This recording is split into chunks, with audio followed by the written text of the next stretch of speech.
শিৱসাগৰৰ ঐতিহাসিক তলাতল ঘৰৰ চৌহদত নিশা উত্তপ্ত পৰিস্থিতি।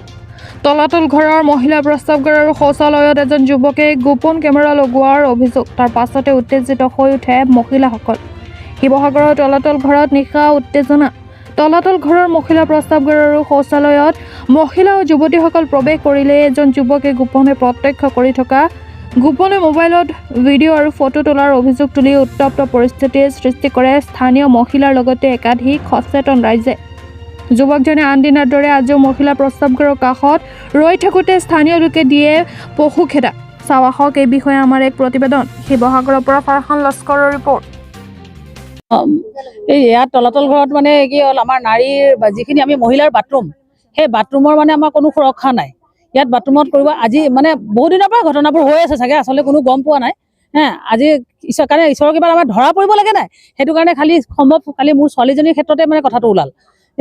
ইয়াত গৈ কিনে বাথৰুমৰ কাষত মানে মতা মানুহ পুৰুষ গৈ কিনে ৰখি কিনে তাত এই বাথৰুমৰ খিৰিকীৰ ফালে মানে সিহঁতে ভিডিঅ' কৰি থাকে নেকি, খিৰিকীখন ভঙা আছে তাৰমানে।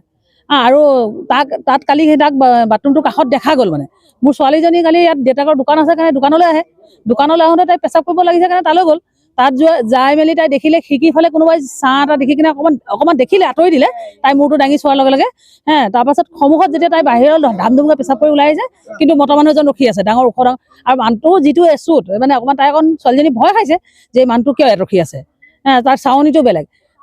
তাই সেই বুলি ঘূৰি আচলতে চাওঁতে সি মানে ইমানে অসভ্য, সি চোৱাটোতো চোৱা মনে মনে চোৱাটো চোৱাই সি পেণ্ট খুলি খুলি দেখাই দিছে। তাই সেইটোত বেছি ভয় খালে। ভয় খাই দাম ধুমকৈ তাই গুচি আহিলে দেউতাকৰ দোকানলৈ। দোকানত গৈ কিনে তাই দোকানত দেউতাকক নক'লে, ভয়তে লাজতে কেনেকৈ ইয়াত দোকানৰ ওচৰৰ মানুহখিনিক দেউতাকে চিঞৰ বাখৰ কৰি কৈ দিব পাৰে, তাই লাজ পাব। তাই সেইটো কাৰণে একো নক'লে। কালি ৰাতি 10টা বজাত আমি যেতিয়া শুব মেলিবলৈ গৈছোঁ, তেতিয়াহে তাই মোৰ বিচনাৰ কাষত গৈ কিনে, মা আজি এনেকা ঘটনা হ'ল।